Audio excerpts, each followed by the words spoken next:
Welcome everyone, and thank you for joining us this evening for this webinar around the current consultation that we have out for standards and rules for responsible pharmacists and standards for superintendent pharmacists. In terms of the format of this evening, we've got a presentation, and then we'll have an opportunity for a Q&A session as well. And the webinar is being recorded, and that recording will be made available to everyone who's signed up for the webinar after it's finished, and also will be made available on our website as well. Just by way of brief introductions before we start, my name is Lindsay Cleland, and I am the Chief Standards Officer at the General Pharmaceutical Council, and I'm joined this evening by Annette Ashley, who is our Head of Standards and Policy, and Annette's going to be giving a presentation and will then be part of the panel to answer questions. And joining in on that panel will be Tejal Davida, who is our Senior Policy Manager, and also Amandeep Dol, who is the Director for England for the Royal Pharmaceutical Society. I am going to hand straight over to Annette, who's going to take you through some slides to outline the proposals that we're currently consulting on. So Annette. So these are what we're talking about tonight, the standards for superintendent and responsible pharmacists, as well as the rules for responsible pharmacists. Next slide, please. So legislation, the Pharmacy Responsible Pharmacist Superintendent Pharmacist Order of 2022 has given us the power to set rules for responsible pharmacists and standards that describe the roles and responsibilities of RPs and SPs, as well as setting standards of conduct and performance that they must meet. So these are statutory standards, they're leadership standards, and they come under what was originally known as rebalancing, but which we know more now as the strengthening pharmacy governance work. So we've already got the chief pharmacist standards, which came out last year in January. So these are also leadership standards for community pharmacy. Next slide, please, Laura. So under the legislation, there are certain things that are going to remain the same. So there's still a requirement for there to be an SP if it's a body corporate, and for an RP to be in charge of and responsible for the day-to-day running of a retail pharmacy business. The requirement remains the same there has to be an RP present and signed in every registered pharmacy, and this is enshrined in primary legislation. This is not something that will change. Also, with regards to preparing, checking and bagging medicines, a pharmacist must still undertake the appropriate clinical checks. There is no remote supervision, that remains the same. And as does an RP can only be responsible for one pharmacy premises at a time. So these things remain the same. There's no expectation that they will change. That's not what we are consulting on. Next slide, please. So what's new? So we've also got DHSC actually produced new legislation around supervision and authorization, and that came out on the 10th of December in 2026.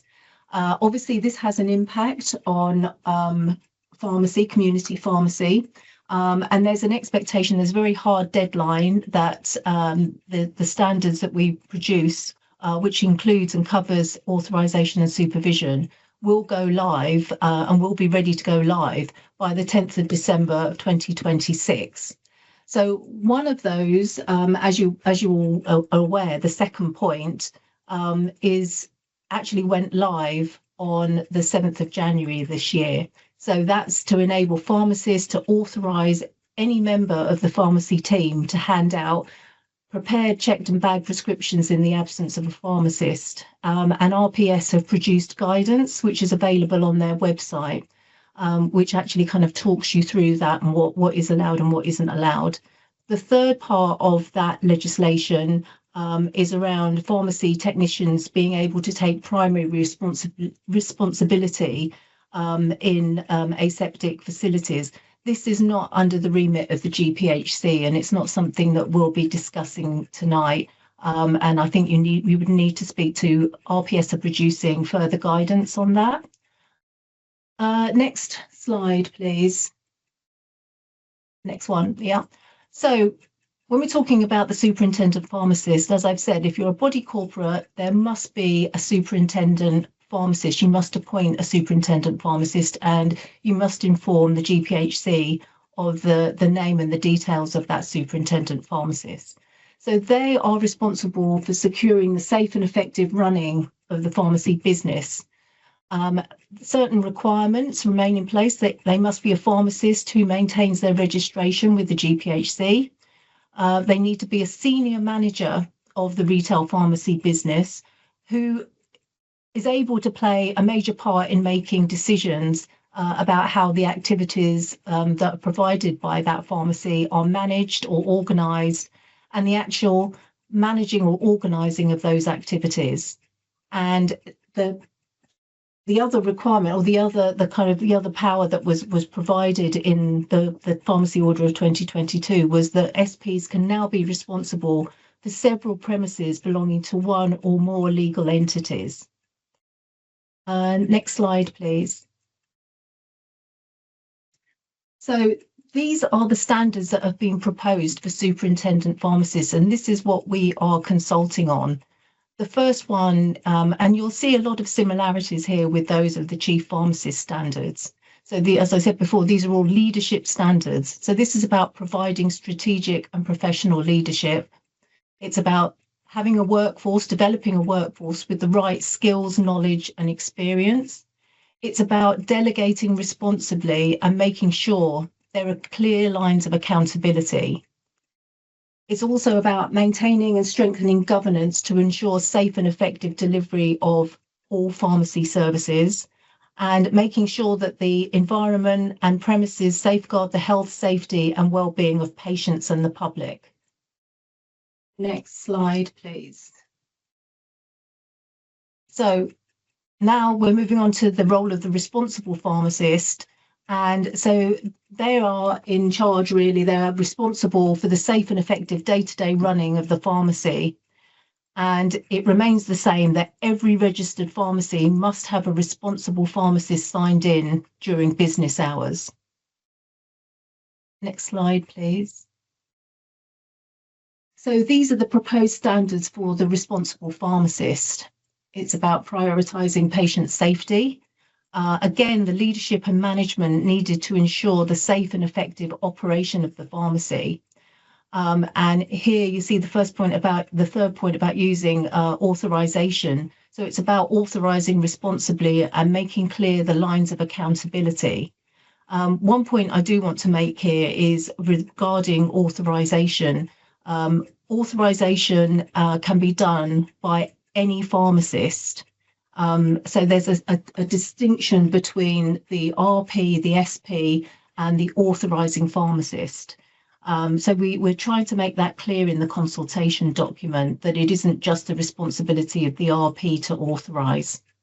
And the fourth standard is to maintain and strengthen governance to ensure safe and effective delivery of pharmacy services. Next slide, please.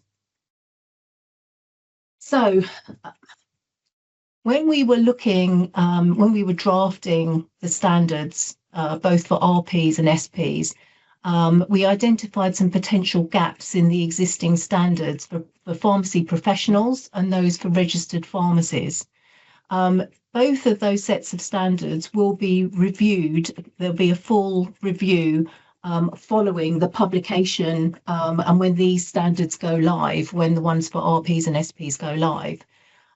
But what we've done now to make sure that those gaps don't pose a threat to patient safety, we've included targeted consultation questions with a full review then taking place following, as I said, following the publication of the SP and the RP standards and rules. Next slide, please.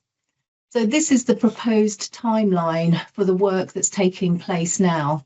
The consultation closes on March the 25th, and we will be starting to kind of code and analyse those responses. We will be going out. I mean, obviously, we have to kind of analyse the consultation responses before we can decide whether we need stakeholder engagement. You might all just agree with everything that we said. So we will consider that. And, you know, if necessary, we will be going out for further stakeholder engagement, and there will be further amendments.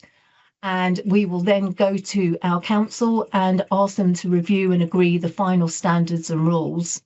The rules for the responsible pharmacists also have to be signed off by the Privy Council. So that will take place in October or November. And as I said at the beginning of this, the RP standards and rules and the SP standards must be published by December the 10th of 2026.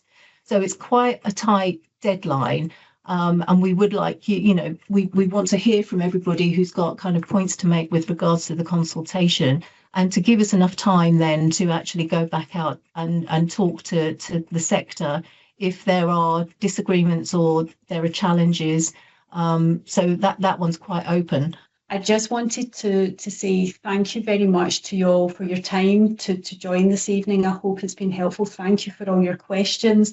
Again, I think the depth and breadth of them really highlights just what a complex area this is. I think we recognise, and that's the whole purpose of the consultation, that we need to continue to understand what are the further questions or areas of consideration that we need to work through before both our standards and the guidance that RPS are producing is finalised, so that we have as comprehensive a set of standards and guidance to support the implementation of these new requirements. So it's very much not the end of the consultation. You do have until the 25th of March to respond to the consultation, and we'd really encourage everybody to take the opportunity to do that. It's really important we get as many views as possible. As Annette has said, we'll then be analysing all of those consultation responses and considering if there's any areas that we need some further targeted engagement on before they're finalised, with a view to having the new standards and rules ready for implementation by December of this year, when the further changes to supervision legislation come into effect. So lots to do between now and then, but thank you very much for your time. Please do take the opportunity to continue to feed your views in,